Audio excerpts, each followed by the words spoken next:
Welcome back to the Becoming Mama podcast, where two long-lost best friends discuss all things motherhood. I'm Sam. And I'm Emmy, and today we're going to be talking about intrusive thoughts. First, we are going to talk a little bit about our wins and losses for the week. So, should I start us off? Yes, go for it. And I will make a note that I have started to do timestamps in the description. So if you're just here for the intrusive thoughts, you can go down to the description of the episode, view the timestamps, show notes, whatever that is, and you can jump to that. But if you like hearing our wins and losses, we'll do those right now. Okay, very cool. That's awesome. All right, so I'll start out with my loss today.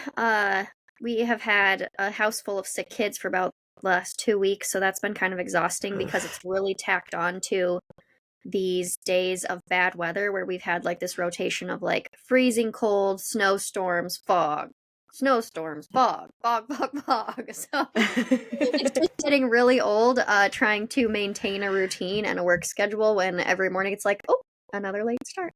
But I totally understand why they do it, and I think it's really important. It's just tricky in terms of scheduling. So kids have been sick. I'm actually supposed to be at Mayo Clinic with Evie today, but I rescheduled that appointment, and I'm here to record the podcast because she had a fever last night, so it turned out she had double ear infection. We're getting that figured out. She's doing a lot better today. Fox has had a little cough, but hopefully everybody's back and better tomorrow. Always hoping for better days. And then wins today. I just feel like over the last 4.5 weeks of January that we've been in, I have been finding a lot of alignment in my business and been less distracted and more in tune with like what really needs to be done, what doesn't need to be done. And that feels really good to feel like I can stand on my own 2 feet as a businesswoman and not feel as shaky as I have for the last 4 years. So that's exciting and just a cool little bit of reflection. What about you, Sam? Yeah, that's so exciting. I'm sorry you've been dealing with the sick kids thing. We've actually had a healthy household aside from me, I've been the only one who's been sick. Like literally sick 3 times in January, 3 separate times. I don't know how that happened. But aside from me, Teddy's been healthy, and now I'm just sitting here like, okay, I'm probably not gonna make any plans for next week because we're overdue, you know? But I'm sorry that happened, but I'm so proud of you for feeling that way. And like, I can see that in you. And it's really motivating for me as someone who's just getting started with a lot of different things. That's actually my loss this week because I've just felt so much self-doubt and anxiety around the things that I'm working on. I don't know, with just being pregnant and with not knowing this product-based industry I'm stepping into, it's really overwhelming to even know what to do, what steps to take. And I've been really lucky to have a lot of people come into my life and offer up support and services and things that have really felt aligned. And so I'm grateful for that. But it is still just really scary. And I think anytime you do something new that you're unfamiliar with, that's normal to kind of feel that way, but it feels like a lot of new all at once. And pregnant has made, I think, managing those emotions even harder and feeling like I can't do all the things that I need to do, but also feel like I don't want to do all the things that I need to do because I'm trying to have a little bit of a softer season of life. And yeah, so it's just kind of been a little bit of a disaster in my brain, but I don't know. I did take some time on Monday to organize my schedule. I actually listened to a book that Emmy suggested to me called The Free Mama, and it's by Lauren M. Golden, who's actually going to be on the podcast. Hopefully we have her on the calendar. She offered to do it. We're freaking out. It's an amazing book, but I used one of her strategies in there to schedule my days and to really try to be as efficient as I can be. And I actually put a lot of little tasks on the calendar, like as far as like vacuuming and wet mopping, like what days am I going to do that? And like, what days am I going to let that go? Things like checking email, things like checking DMs, things that I could do 9 times a day. Now I have scheduled to do 2 times a day. Like I really tried to like narrow down my tasks and do them at one time. And if I don't get it done at that time, then that's just something that's not going to happen this week. And so that's made me feel a lot better about those kind of things. So that's another example of something that's come in my life that's really been helpful. That book was fantastic. So thank you for that, Emmy. So excited to talk to Lauren. But that's one big win this week. It was just taking the time to organize like everything I do in a week, month, day, and put it on the calendar so that it's not just that never-ending to-do list in my brain. And another little win is when Teddy was a newborn, I did a new mom's class starting at like 3 weeks, and we had all of the kids and moms over to our house on Sunday. And I haven't seen them since they were like just a little over 1 year old, and they're all going to turn 3 in April, which is so funny because when they were babies, one of them was like 7 weeks old when the rest were 3 weeks old, and we were like, oh my God, Bo's so much older than everybody. And it's like, no, he's really not. But it was so fun to see them play, and they hit it off, and everyone was here for like 3 hours. It was just 4 kids, but it was also really fun because one of the moms just had a baby, and then the rest of us are pregnant. So we're just all in the season of life together, and we were in that season of life together. So like pinpoint, it's really hard to find those people who you're like in that exact moment in time with, and we were, and it was just wonderful. So it was really special to see them again. So that was a big highlight of my week. Oh, I love so much of what you shared. I want to talk about all of it, but we're not going to. So I'm excited that you read that book, and I think the cool thing about time blocking and putting lots and lots of things on your calendar, what people don't realize is that actually creates more free time because it takes up less mental clutter. So you're like not worrying about when those tasks are being done. You already know, you already have a plan. And so it creates so much freedom within your brain, which is really neat. And so I'm excited that you did that. And I think the mom group, that's just such a valuable thing. I've talked about that so many times, and it can make a huge difference in your life. So kudos for taking the time to get together. That is not always easy. Yeah, I mean, obviously it's been over a year since we saw each other last. But when I got their Christmas cards, I was like, I'm just gonna reach out, and I did, and everyone was like, oh, I was thinking about you guys too. So it was perfect timing. So yeah. But let's go ahead and switch gears and start talking about intrusive thoughts. We touched on this a little bit on, was it the advice episode, or what? Yep. Is that it? That was the first place I think it kind of came up. Yeah. Okay. Yep. I thought I would first, you know how I love a good definition. I love to start things off with a definition. So I thought I would read the definition that comes up if you type intrusive thoughts into Google. And then we're going to take a little tour of what my experience with intrusive thoughts has been. We'll get some feedback from Sam on what her experience has been, and then some tips to help you if this is something that you're dealing with, have dealt with, or you are concerned that you might deal with it in the future, because it's definitely something that cycles through. It's something that happens more during some seasons of life and less during others. And so I'll jump into the definition here. I think it's a really good one because it aligns with the experience that I have had, and it aligns with the experience that other people's who have dealt with intrusive thoughts have shared with me. All right, intrusive thoughts are ideas and images that come to mind uninvited and typically unwanted. They can range from a thought that makes you feel a little bit uneasy to being wholly disturbed, and usually it's the last thing you want to think about. So the reason that we're talking about this today is because this is something that comes up for people who experience anxiety, people who struggle with negative thinking, but it also comes up, I think, oftentimes in the motherhood years, especially those early postpartum years when your hormones are shifting a lot. You have a lot of highs and a lot of lows, and also acts as a protective mechanism to help you see the different things in your life that could be harmful to you or your baby or your family members. And so your mind presents these images to you that things like sending you a warning, but to me, at least, the way that I felt was me thinking like, oh my gosh, why am I thinking that? Is that something that I would do? Is there something really, really wrong with me, that the way that I'm thinking right now? And the more that I have learned about this, the more that I've realized how common it is, the more I've learned that it's not that abnormal, and it's not something to be super concerned about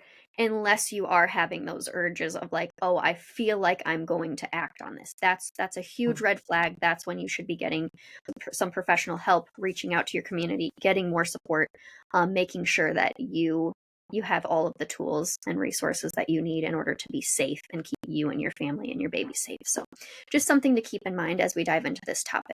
So Interesting.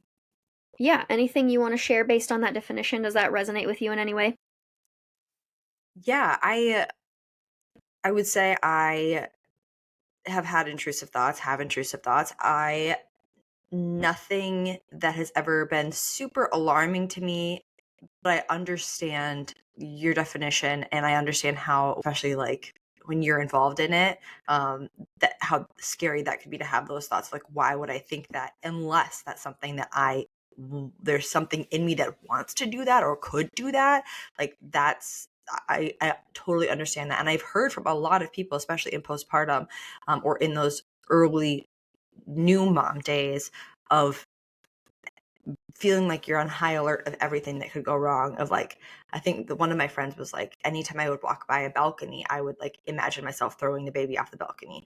Or anytime I would walk by a door frame, I would imagine myself hitting the baby's head on the door frame, not on purpose, but just it happening. And a lot of things like that, where I understand how you're saying, like, it could be, oh hey, this could happen, like, hey, we're just caution. But when you're involved in that, that's really scary. Yeah, exactly. So those examples would be a perfect parallel of things that I have experienced myself with, seeing like a hot frying pan and thinking like, what if my baby touched that type of thing. So like these really like disturbing thoughts that you're like, why is this coming up for me? I know I'm a person who would never ever let that happen. And so I don't understand why that thought is entering my stratosphere. But once you learn about it, once you understand that these thoughts are coming to you for possibly a reason to help protect you and your baby and your family, I think that can sometimes take the edge off a little bit and help you to know that like this isn't something that's super abnormal. This is something that's a little bit normal depending on the depth of your experience. But then I also think there is another side to intrusive thoughts where these are the intrusive thoughts that are not necessarily part of those highs and lows and hormonal shifts of postpartum, but are the more everyday, daily thoughts. So I was having a conversation with someone recently about a social media post that they had put up on the internet and then they had taken down and had then spent the whole day kind of like working this around in their head, worrying about it. What did other people think about it? What do other people think about them in general?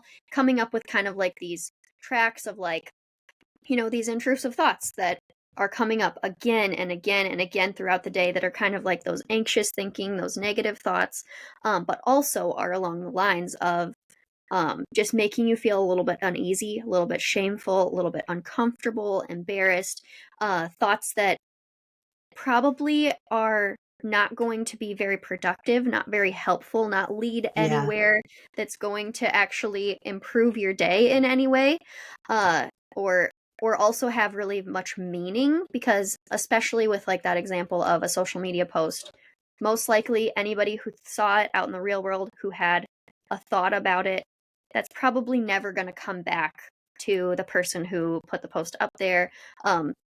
So there's lots of those experiences throughout the day. It can also be concerns about money. That's one that, starting out my business was something that came up, worrying about money over and over and over again all day long, where you're creating that neural pathway of like, that's just what I think about every morning when I wake up. That's what I think about every night when I go to bed. And I feel that intense um, wave of anxiety or heat come across my body whenever I have those thoughts come up.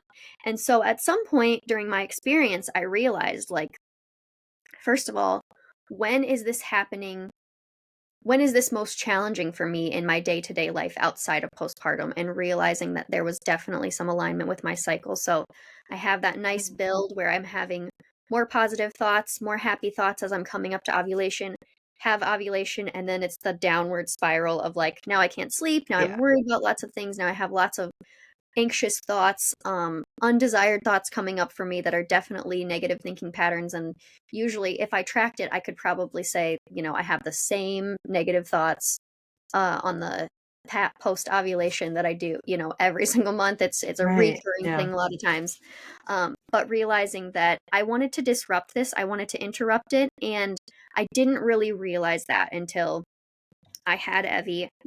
The intrusive thoughts became so overwhelming that they were like the majority of what I was thinking about every day. So there was so many triggers, like you said, with your friend with the balcony. So it was this thing in the garage would always make me have this terrible thought. The frying pan would make me have this terrible thought. Driving in the car would bring on more terrible thoughts, and realizing like, okay, what am I going to do? How am I going Right. to disrupt this pattern so that my days can be a little bit better. And also being a person who believes in sort of like that law of attraction, like you don't always want to be thinking negative things, because then you feel like you're kind of calling those things in. I believe thoughts are very powerful, especially when you speak them into words.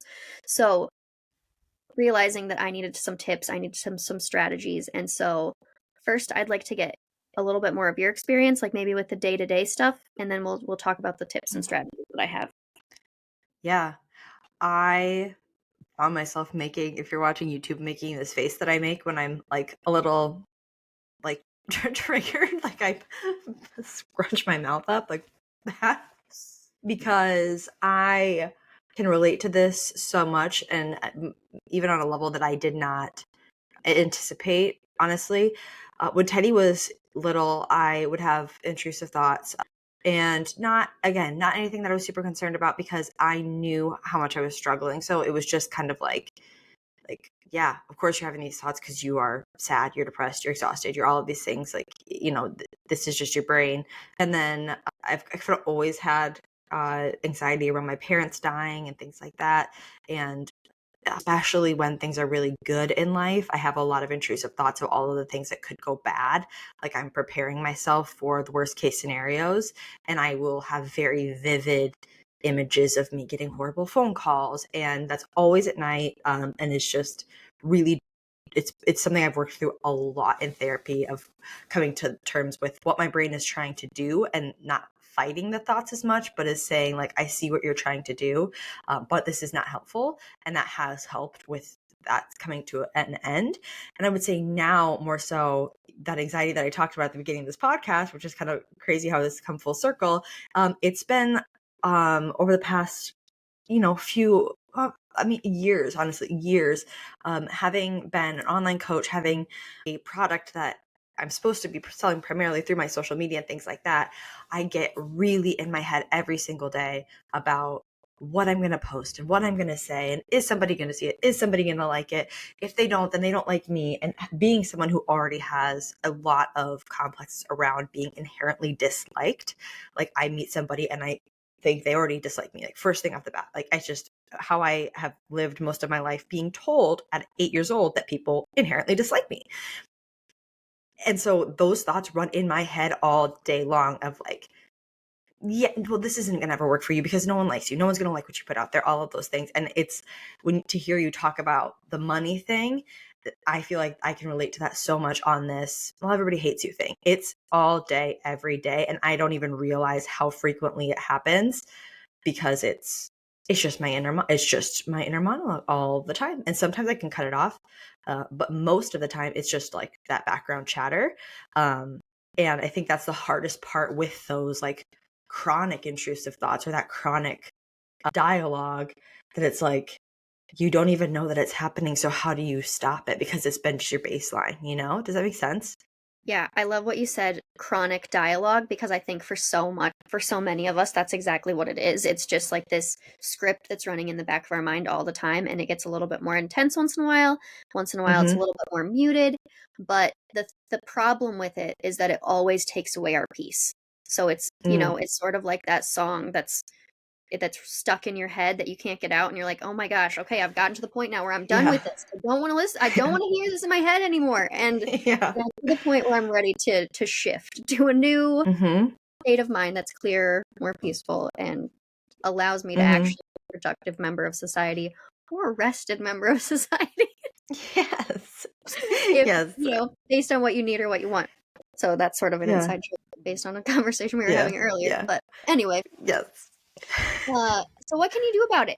The first thing is, I didn't have this on my list, but recognizing that it's happening, recognizing what these stories are that you are telling yourself. I actually just had a really good idea. One of my very good friends and coaches has a book called Master Your Money Mind. It is so good. Helped me a lot. And maybe we could have her on the podcast to talk about it if she would be open to that. So I think that would be cool. Yeah. But so first things first, figure out what those intrusive thoughts are, start to identify them, realize which ones you want to get rid of, which ones you want to keep.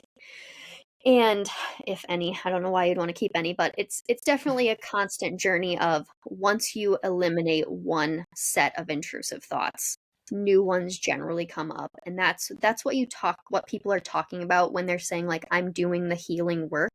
Like, I am working through these stories. I am untying all of the little threads that have been knotted together for such a long time, and smoothing things out in my brain, in my life, so that, brain just feels a little bit more peaceful and you can have a better day. The next thing, so these are a couple of tips that I have picked up throughout my life. One I shared on a previous podcast, which is just saying to that thought, like, or naming the thought, this is an intrusive thought, saying this in your brain to yourself when the thoughts come up. So I would have these thoughts where I would be holding Evie, I'd walk into the garage, I would see this thing, and it would make me think terrible things. It would make me have a horrible picture in my mind. And I started to say to myself in my head, this is an intrusive thought and it is not welcome here. And I just got in the pattern of every time I recognized that those thoughts were coming up, I started just naming it and telling it, no way, you're not. And so I did talk to someone about that. I had told someone about that I was doing that. And the person said, well, don't you want to dig into it? Don't you want to explore that a little bit more and see like why you're having those thoughts, and see if like, if there's like healing work you need to do there. And for me, I realized, no, like those thoughts were not helpful. There was nothing to dig into.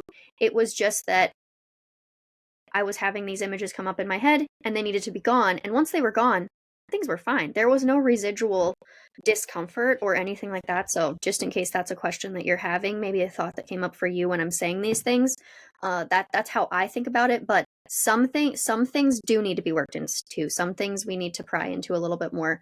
But this advice is strictly for those thoughts that are coming up that are kind of more intense. Like the definition said, wholly disturbing, that type of thing. Yeah.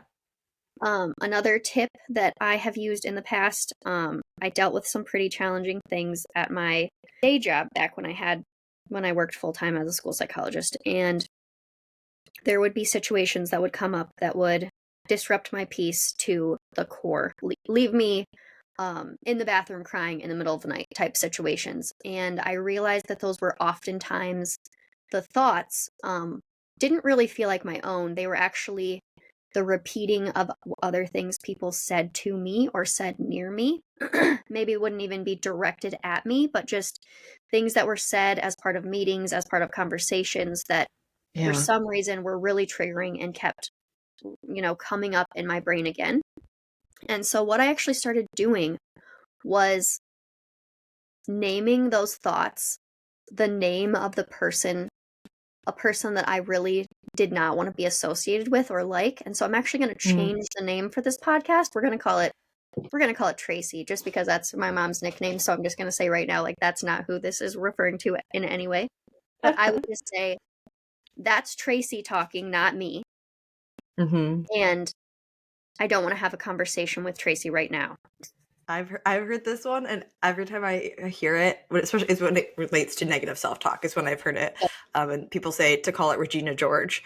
Oh, like, yeah. Like, just it's Regina George thought, like, shut up, Regina. But Exactly. I like that. Regina. That's enough, Yeah, Karen. I like that.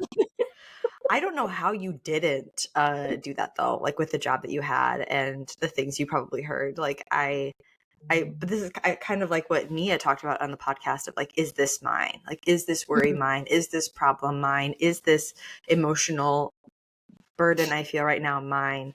I think that name would really help with that, separating that too. I think that's really powerful. Yeah, I think it adds a little bit of humor to the situation. And also takes a little bit of the power away from the thought that you're having, because it just kind of, it diminishes it in some ways, so can be helpful.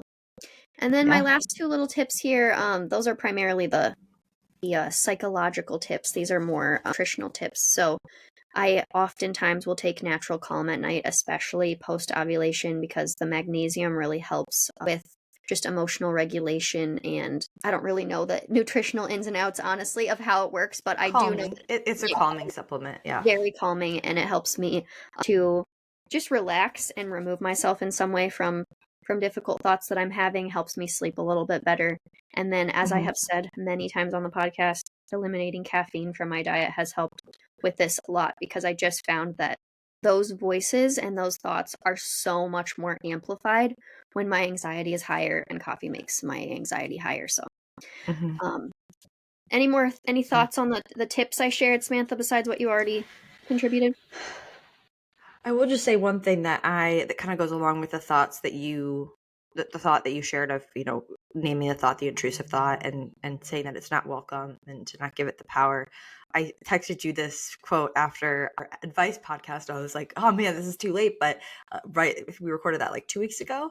That same day, I saw a piece of advice that said, life gets a lot better when you realize nothing matters until you decide it does. And that word decide was like an absolute game changer for my brain, because it was like, we are inundated consciously and subconsciously with things that we are told should matter all of the time. And I have a whole YouTube video on this about the social pressures of motherhood and how that happens and how it's not your fault that it's happening. But when we are not examining the thoughts that we're having, when we're not examining what we're letting matter, it can be really easy to let a lot of things matter that don't actually matter to you.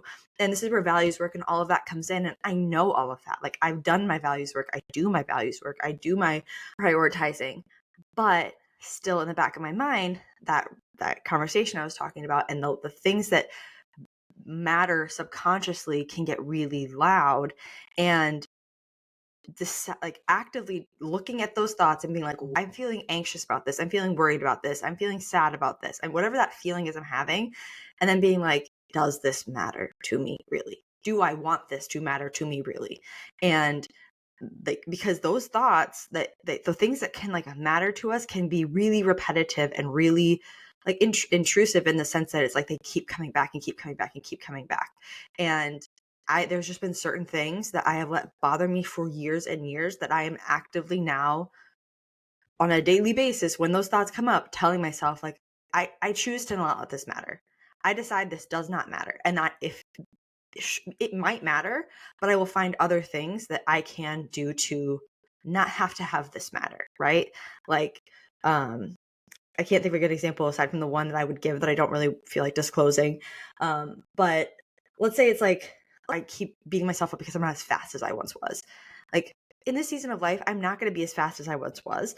I could beat myself up for it, or I could set a new metric. Like, okay, I might not be the fastest I've ever been, but maybe I can continue to be as strong as I can be, or at least maintain what I have, and like reroute what I'm going to let matter in that way. And that's been just so helpful for me. And it's also taken a lot of the things that I have let bother me from other people's perspective, and like the people who I have felt judged by, or I have felt afraid of for a long time, to just be like, I decide that doesn't matter. And it is such an instantaneous release when you say those words. It might still matter to you for a little bit. Like, it's not going to fully absolve you of having that thought again or having that worry again. But in that moment, it is such a relief. And then when you have things that you ask yourself, does this matter? And you go, yeah, this actually does matter. Then what am I going to do about it? Like, I can't just sit here and worry about it. I can't just sit here and beat myself up for it. If this matters, then I need to do my best, or act, or do what I can to feel better, make this better, and focus on what matters. So just that decide I don't know what it is, but that quote now is like, anytime I'm worrying, anytime I'm stressing, my brain goes like, hey, nothing matters until you decide it does. Does this matter? And then it's like, ooh. And it's been game changing. And so I don't know if that's super applicable to intrusive thoughts, but I think when it comes to like the maybe intrusive thoughts around self-worth, or all of those things that especially we as women and as mothers who are pitted against each other a lot tend to have, I think that can be a really powerful tool. Yeah, I totally agree. And I think that it falls perfectly in alignment with intrusive thoughts, and figuring out, you have to truly figure out your own way to combat them once you realize they're present within your mind. And so, Mm-hmm. my next little segment here is, what happens if you can't figure out a route on your own to managing these thoughts, and they are bothering you and you don't know what to do. And so that's where seeking help from someone else might be really, really important, really essential for you on your journey. So there's the option of going with a mental health professional, going with a therapist, talking to your doctor about it and carving a path that way. They're oftentimes going to hook you up with cognitive behavioral therapy, which can help you to really do a lot of these things that I already talked about, where you're going to have worksheets. You're actually going to track your negative thinking patterns. You're going to track your intrusive thoughts. You're going to figure out when they're happening so that you can work with a professional or a therapist to figure out how a plan that works for you, that's aligned perfectly with your personality and your schedule, to help you kind of navigate that maze and figure out a plan to help you move forward. And I think the other option, there's also a lot of really great holistic options available now. So the value-based thinking and doing some of that work with someone like Samantha or another matrescence coach, I think can be really, really helpful.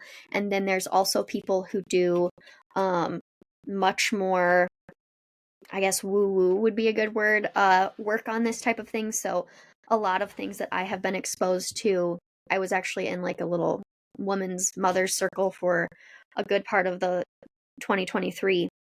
And one exercise that we did, when you're having these thoughts that keep coming up, or if you're having a problem that you can't figure out how to solve, actually tuning into your womb space and learning how to communicate with that space, because oftentimes that's sort of like your true north that will help you to know the right answer if you're struggling with a problem or having thoughts that you don't know if there's any validity to them or not. Being able to actually get quiet, tune in, and listen to what does your actual center of being, your power space, the place where you have the power of creation, what does that have to say about these thoughts that are coming in, and maybe even being able to navigate a solution from there. So there's people who can actually help you do that. There's books along those lines. And again, there's just a whole gamut of options. But the main thing is, if you are having these thoughts come up and they are bothering you, figuring out how to address that. I think that's the overarching goal of this podcast. Yeah. And especially those really scary ones and the ones that are loud and the most horrible things you could think about, right? Like, I think we've all had the intrusive thought of like, oh, I could just drive off the road right now. You know, like there's like some ones like that when those are coming up on a daily basis, multiple times a day, that's, it's truly intrusive to your quality of life and your well-being. And I don't think it has to be like that, especially with all the resources we have. And I think one of the powerful things about that womb centering that you talked about is that it is a really great grounding technique. And even if that's, the womb doesn't resonate with you, but just like maybe putting your feet on the ground and focusing on your feet digging into the ground and taking a few seconds to feel your stomach going in and out as you breathe, just something to pull you away from the thought, to pull you into yourself and to have that chance to examine, and using that trigger as a trigger for another activity. So kind of like you have the thought, and when I have these thoughts, that's when I tune into my womb space. That's when I take a couple deep breaths. That's when I ask myself the validity of this. That's when I tell myself it doesn't matter, but really thinking of it as, like, I always call them light switch thoughts. I don't know if that's a thing or what that is, but like when I have this thought, that's when the light switch flicks on. Let that be your your switch to bring you back into yourself. But it does not have to, you do not have to live like that. You do not have to have those really scary thoughts. And there are a lot of wonderful people out there to help you. I both use BetterHelp or have used BetterHelp. So if you would like a free week of that, you can send us a DM. We can get you a link for that. Not affiliated, not sponsored. They give it to everybody who has BetterHelp. But I've had But people if use they it in the want to past. sponsor us, feel free to reach out. Absolutely. Absolutely. Yeah, there's a lot of resources out there, and just giving you the power and the encouragement through the phone, through the screen, wherever you are, that you can get through this and it'll be okay. Yeah, definitely. All right. I think that's Awesome. pretty much what I have to share on this topic. I think we That was wonderful. covered pretty much everything. So That was awesome. Well, thank you so much for sharing that with us, Emmy, and sharing your experience. That was very vulnerable, and I think a lot of people will relate and be grateful for this. So thank you for that. All right. Well, thank you all for being here today. And if you like this podcast, please make sure to give it a 5-star rating on Apple Podcasts and Spotify, and subscribe to the podcast so that you're notified of all our new episodes. If you're listening on YouTube, make sure you like, subscribe, comment, all of those things. Any engagement you can do with our podcast helps us out a ton. And if you feel like it's worth sharing, share it with your friends, share it with social media. That helps us out a ton as well. And if you would like to connect with us, if you have a story to share, a story of transformation, a birth story, a postpartum story, if you have some sort of service or product that you would love to talk about because you feel like it would be helpful for moms, go ahead and connect with us. All of our information is in the show notes. You can connect with myself on Instagram or via email, and I think pretty much the same for Samantha. So go ahead and send us a message if you have something you'd like to chat about. Thank y'all for being here. We will see you next week.